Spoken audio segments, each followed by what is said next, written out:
ओम शांति। आज है 4 जुलाई 2020 की साकार मुरली। मीठे बच्चे, ऊंच बनना है तो अपना पोता मेल रोज़ देखो।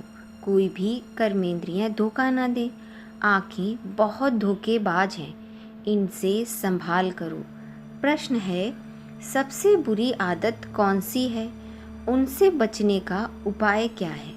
उत्तर है, सबसे बुरी आदत है जवान का स्वाद। कोई अच्छी चीज़ देखी तो छिपाकर खा लेंगे। छिपाना अर्थात चोरी।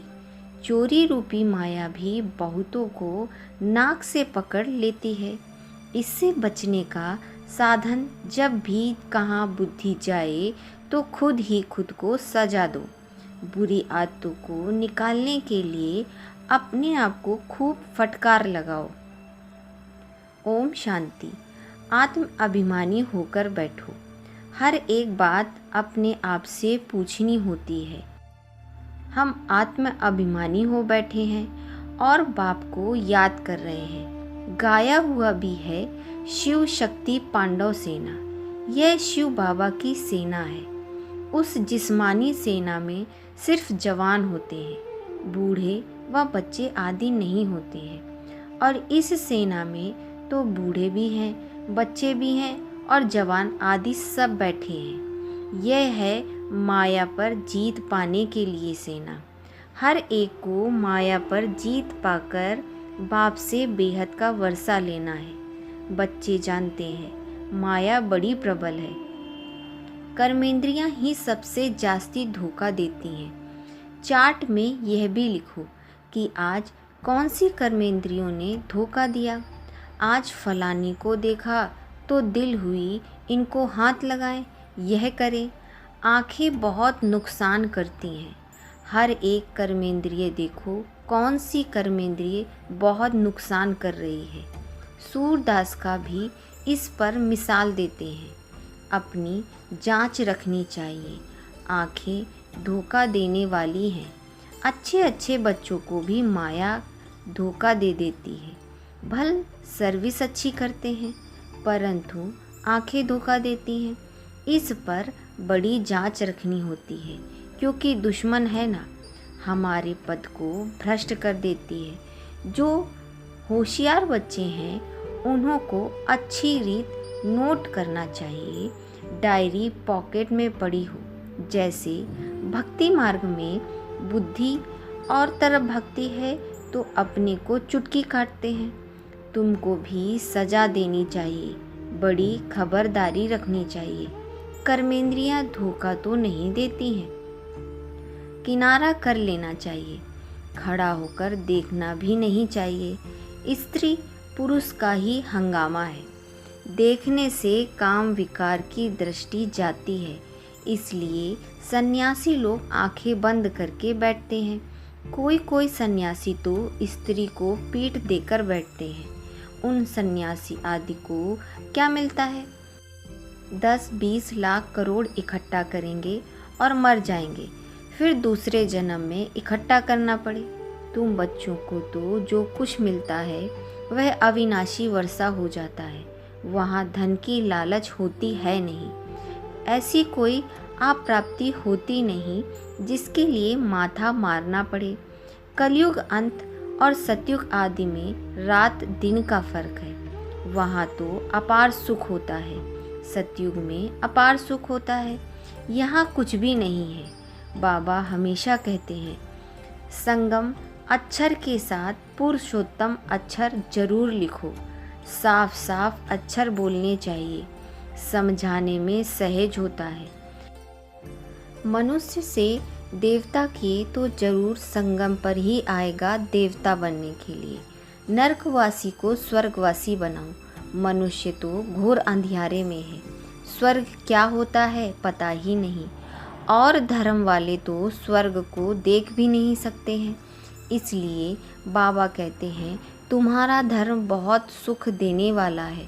उनको कहते ही हैं हेवन, परंतु यह थोड़े ही समझते हैं कि हम भी हेवन में जा सकते हैं। किसको भी पता नहीं है। भारतवासी यह भूल गए हैं, हेवन को लाखों वर्ष कह देते हैं। क्रिश्चियन लोग खुद कहते हैं। 3000 वर्ष पहले हेवन था। लक्ष्मी नारायण को कहते ही हैं गॉड गॉडेस। ज़रूर गॉड ही गॉड गॉडेस बनाएंगे, तो मेहनत करनी चाहिए। रोज़ अपना पोता मेल देखना चाहिए। कौन सी कर्मेंद्रियों ने धोखा दिया? जवाब भी कोई कम नहीं है। कोई अच्छी चीज़ देखी तो छिपा कर खा लेंगे। समझते थोड़े ही हैं कि यह भी पाप है। चोरी हुई ना, सो भी शिव बाबा के यज्ञ से चोरी करना बहुत खराब है। कख का चोर सो लख का चोर कहा जाता है। बहुतों को माया नाक से पकड़ती रहती है। यह सब बुरी आदतें निकालनी है। अपने पर फटकार डालनी चाहिए। जब तक बुरी आदतें हैं तब तक ऊंच पद पा नहीं सकेंगे। स्वर्ग में जाना तो बड़ी बात नहीं है, परंतु कहाँ राजा रानी और कहाँ प्रजा। तो बाप कहते हैं कर्मेंद्रियों की बड़ी जांच करनी चाहिए। कौन सी कर्मेंद्रियां धोखा देती हैं? पोता मेल निकालना चाहिए। व्यापार है ना, बाप समझाते हैं। मेरे से व्यापार करना है, ऊंच पद पाना है तो श्रीमत पर चलो। बाप डायरेक्शन देंगे, उसमें भी माया विघन डालती है, करने नहीं देगी। बाप कहते हैं यह भूलो मत। गफलत करने से फिर बहुत पछताएंगे, कभी ऊंच पद नहीं पाएंगे। अभी तो खुशी से कहते हैं हम नर से नारायण बनेंगे, परंतु अपने से पूछते रहो कहाँ कर्मेंद्रियाँ धोखा तो नहीं देती हैं। अपनी उन्नति करनी है तो बाप जो डायरेक्शन देते हैं उसे अमल में लाओ। सारे दिन का पोता मेल देखो। भूले तो बहुत होती रहती हैं, आंखें बड़ा धोखा देती हैं। तरस पड़ेगा, इनको खिलाऊं, सौगात दो। अपना बहुत टाइम वेस्ट कर लेते हैं। माला का दाना बनने में बड़ी मेहनत है। 8 रतन मुख्य हैं, 9 रतन कहते हैं। एक तो बाबा है, बाकी 8 रतन है। बाबा की निशानी तो होनी चाहिए ना बीच में। कोई ग्रहचारी आदि होती है तो 9 रतन की अंगूठी आदि पहनते हैं। इतने ढेर पुरुषार्थ करने वालों से 8 निकलते हैं, पास विद ऑनर्स। 8 रत्नों की बहुत महिमा है। देह अभिमान में आने से कर्मेंद्रियां बहुत धोखा देती हैं। भक्ति में भी चिंता रहती है ना, सिर पर बहुत पाप हैं। दान पुण्य करे तो पाप मिट जाए। सतयुग में कोई चिंता की बात है नहीं, क्योंकि वहाँ रावण राज ही नहीं है। वहाँ भी ऐसी बातें हों तो फिर नरक और स्वर्ग में कोई फर्क ही ना रहे। तुमको इतना ऊंच पद पाने के लिए भगवान बैठ समझाते हैं। बाबा याद नहीं पड़ता है। अच्छा, पढ़ाने वाला टीचर तो याद पड़े। अच्छा, भला यह याद करो कि हमारा एक ही बाबा सतगुरु है। मनुष्यों ने आसुरी मत पर बाप का कितना तिरस्कार किया है। बाप अब सब पर उपकार करते हैं। तुम बच्चों को भी उपकार करना चाहिए, किसी पर भी अपकार नहीं करना चाहिए, कुदृष्टि भी नहीं रखनी चाहिए। अपना ही नुकसान है। यह वाइब्रेशन फिर दूसरों पर भी असर करता है। बाप कहते हैं बड़ी मंजिल है। रोज अपना पोता मेल देखो। कोई विकर्म तो नहीं बनाया। यह है ही विकर्मी दुनिया, विकर्मी संवत। विकर्माजीत देवताओं के संवत का कोई को पता नहीं है। बाप समझाते हैं विकर्माजीत संवत को 5000 वर्ष हुए, फिर बाद में विकर्म संवत शुरू होता है। राजाएं भी विकर्म ही करते रहते हैं। तब बाबा कहते हैं कर्म अकर्म विकर्म की गति में तुमको समझाता हूँ। रावण राज्य में तुम्हारे कर्म विकर्म बन जाते हैं। सतयुग में कर्म अकर्म होते हैं, विकर्म बनते नहीं हैं। वहाँ विकार का नाम ही नहीं है। यह ज्ञान का तीसरा नेत्र अभी तुमको मिला है। अभी तुम बच्चे बाप के द्वारा त्रिनेत्री त्रिकालदर्शी बने हो। मनुष्य कोई बना ना सके, तुमको बनाने वाला है शिव बाबा। पहले जब आस्तिक हो तब त्रिनेत्री त्रिकालदर्शी बने। सारा ड्रामा का राज बुद्धि में है। मूल वतन, सूक्ष्म वतन, 84 का चक्र सब बुद्धि में है। फिर पीछे और धर्म आते हैं, वृद्धि को पाते रहते हैं। उन धर्म स्थापकों को गुरु नहीं कहेंगे। सर्व की सद्गति करने वाला सतगुरु एक ही है। बाकी वह कोई सद्गति थोड़े ही नहीं करते हैं, यह धर्म स्थापक हैं। क्राइस्ट को याद करने से सद्गति थोड़े ही मिलेगी, विकर्म विनाश थोड़े ही होंगे, कुछ भी नहीं। इन सब को भक्ति की लाइन में कहा जाएगा। ज्ञान की लाइन में सिर्फ तुम बच्चे हो, तुम पंडे हो, सबको शांति धाम सुख धाम का रास्ता बताते हो। बाप भी लिबरेटर गाइड है। उस बाप को याद करने से ही विकर्म विनाश होंगे। अभी तुम बच्चे अपने विकर्म विनाश करने का पुरुषार्थ कर रहे हो, तो तुम्हें ध्यान रखना है कि एक तरफ पुरुषार्थ, दूसरी तरफ विकर्म ना होता रहे। पुरुषार्थ के साथ साथ विकर्म भी किया तो 100 गुना हो जाएगा। जितना हो सके उतना विकर्म ना करो, नहीं तो एडिशन भी होगी, नाम भी बदनाम करेंगे। जबकि जानते हो भगवान हमको पढ़ाते हैं तो फिर कोई विकर्म नहीं करना चाहिए। छोटी चोरी या बड़ी चोरी, पाप तो हो जाता है ना। यह आंखें बड़ा धोखा देती हैं। बाप बच्चों की चलन से समझ जाते हैं। कभी ख्याल भी ना आए कि यह हमारी स्त्री है। हम ब्रह्मा कुमार कुमारी हैं, शिव बाबा के पौत्रे हैं। हमने बाबा से प्रतिज्ञा की है, राखी बांधी है, फिर आंखें क्यों धोखा देती हैं? याद के बल से कोई भी कर्मेंद्रियों के धोखे से छूट सकते हैं। बड़ी मेहनत चाहिए। बाप के डायरेक्शन पर, अमल पर चार्ट लिखो। स्त्री पुरुष भी आपस में यही बातें करो। हम तो बाबा से पूरा वर्षा लेंगे, टीचर से पूरी पढ़ाई पढ़ेंगे। ऐसा टीचर कभी नहीं मिल सके जो बेहद की नॉलेज दे। लक्ष्मी नारायण ही नहीं जानते तो उनकी पिछाड़ी आने वाले कैसे जान सकते हैं? बाबा कहते हैं यह सृष्टि के आदि मध्य अंत का ज्ञान सिर्फ तुम जानते हो, वो भी संगम पर। बाबा बहुत समझाते हैं, यह करो, ऐसा करो, फिर यहाँ से उठे तो खलास। यह नहीं समझते कि शिव बाबा हमको कहते हैं। हमेशा समझो कि शिव बाबा कहते हैं। इनका फोटो भी नहीं देखो, यह तो रथ लोन लिया है। यहाँ शिव बाबा ब्रह्मा बाबा के लिए बोल रहे हैं कि यह तो लोन लिया है, तो ब्रह्मा बाबा की तरफ मत देखो। मैं शिव परम पिता परमात्मा ज्ञान दे रहा हूँ, यह देखो। यह भी पुरुषार्थी है, ब्रह्मा बाबा भी पुरुषार्थी हैं।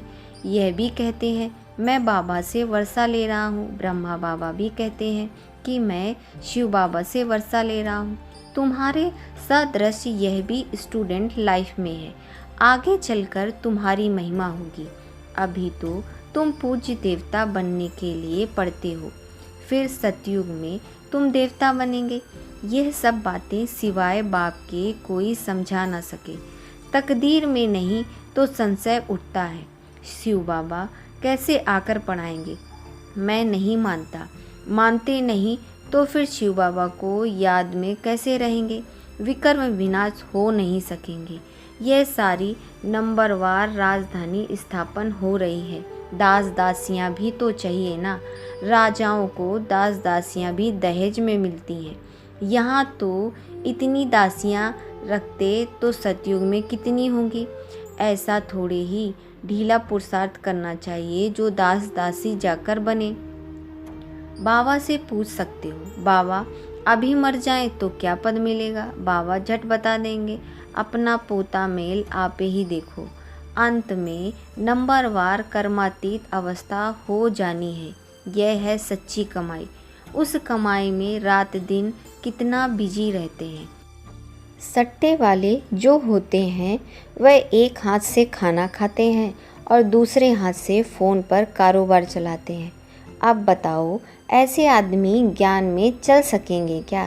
कहते हैं हमको फुर्सत कहाँ। अरे सच्ची राजाई मिलती है। बाप को सिर्फ याद करो तो विकर्म विनाश होंगे। अष्ट देवता आदि को भी याद करते हो ना, उनकी याद से तो कुछ भी नहीं मिलता है। बाबा बार बार हर एक बात पर समझाते रहते हैं, जो फिर कोई कोई कहे कि फलानी बात पर तो समझाया नहीं। तुम बच्चों को पैगाम भी सबको देना है। एरोप्लेन से भी पर्चे गिराने की कोशिश करनी चाहिए। उसमें लिखो शिव बाबा ऐसे कहते हैं, ब्रह्मा भी शिव बाबा का बच्चा है, प्रजापिता है, तो वह भी बाप, यह भी बाप। शिव बाबा कहने से भी बहुत बच्चों को प्रेम के आंसू आ जाते हैं। कभी देखा भी नहीं। लिखते हैं, बाबा कब आकर आपसे मिलेंगे, बाबा बंधन से छुड़ाओ। बहुतों को बाबा का फिर प्रिंस का साक्षात्कार होता है। आगे चल बहुतों को साक्षात्कार होंगे, फिर भी पुरुषार्थ तो करना पड़े।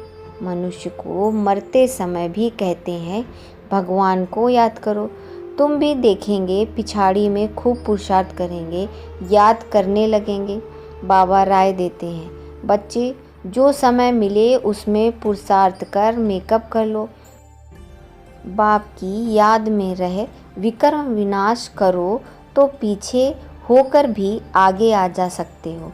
जैसे ट्रेन लेट होती है तो मेकअप कर लेते हैं, जैसे ट्रेन लेट होती है तो टाइम मिल जाता है तो बोलते हैं चलो मेकअप कर लेते हैं। तुमको भी यहाँ समय मिलता है तो मेकअप कर लो, यहाँ आकर कमाई करने लग जाओ। बाबा राय भी देते हैं, ऐसे ऐसे करो, अपना कल्याण करो, बाप की श्रीमत पर चलो, एरोप्लेन से पर्चे गिराओ। जो मनुष्य समझे कि यह तो बरोबर ठीक पैगाम देते हैं। भारत कितना बड़ा है, सबको मालूम पड़ना चाहिए। जो फिर ऐसे ना कहें बाबा हमको तो पता ही नहीं पड़ा। अच्छा, मीठे मीठे सिकल हृदय बच्चों प्रति माता पिता बाप दादा का याद प्यार गुड मॉर्निंग। रूहानी बाप की रूहानी बच्चों को नमस्ते। हम रूहानी बच्चों की रूहानी बाप दादा को याद प्यार गुड मॉर्निंग नमस्ते। धारणा के लिए मुख्य सार। नंबर 1, होशियार बन अपनी जांच करनी है कि आंखें धोखा तो नहीं देती हैं। कोई भी कर्मेंद्रियों के वश हो उल्टा कर्म नहीं करना है। याद के बल से कर्मेंद्रियों के धोखे से छूटना है। नंबर 2, इस सच्ची कमाई के लिए समय निकालना है। पीछे आते भी पुरुषार्थ से मेकअप कर लेना है। यह विकर्म विनाश करने का समय है, इसलिए कोई भी विकर्म नहीं करना है। वरदान है, हर कंडीशन में सेफ रहने वाले एयर कंडीशन की टिकट के अधिकारी भव। एयर कंडीशन की टिकट उन्हीं बच्चों को मिलती है जो यहाँ हर कंडीशन में सेफ रहते हैं। कोई भी परिस्थिति आ जाए, कैसी भी समस्याएं आ जाएं, लेकिन हर समय को सेकंड में पार करने का सर्टिफिकेट चाहिए। जैसे उस टिकट के लिए पैसे देते हो, ऐसे यहाँ सदा विजयी बनने की मनी चाहिए, जिससे टिकट मिल सके। यह मनी प्राप्त करने के लिए मेहनत करने की ज़रूरत नहीं है। सिर्फ बाप के सदा साथ रहो तो अनगिनत कमाई जमा होती रहेगी। स्लोगन है, कैसी भी परिस्थिति हो, परिस्थिति चली जाए लेकिन खुशी ना जाए। कैसी भी परिस्थिति हो, परिस्थिति चली जाए लेकिन खुशी ना जाए। अच्छा, ओम शांति।